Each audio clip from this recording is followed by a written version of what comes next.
Kota Lubuk Linggau dan sekitarnya pada program ASO masuk pada tahap 2 pada 25 Agustus 2022 mendatang. Namun warga sudah bersiap menyambut program migrasi TV analog ke digital ini.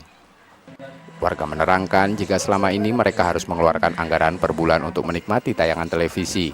Dengan adanya TV digital, selain gambar dan suara yang lebih jernih, juga dapat menikmati banyak siaran televisi.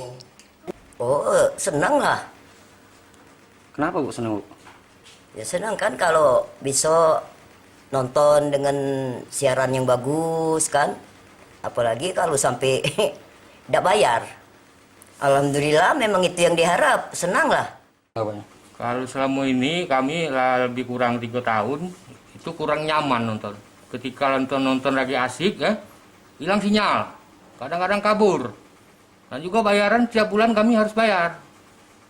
Tanggapannya ya lebih senang, karena TV digital tentunya lebih bersih, gambarnya jernih.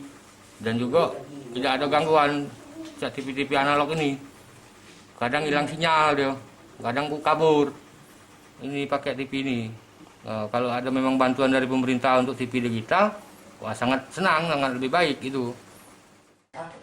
Warga juga menunggu pembagian set-top box gratis sebagai alat tambahan untuk televisi mereka yang belum memiliki TV digital, terutama untuk warga miskin. Sukma Aldino, Kompas TV, Lubuk Linggau, Sumatera Selatan. Akan mengajak Anda, saudara, sebelum saya ingin bertemu dengan Nur Hayati,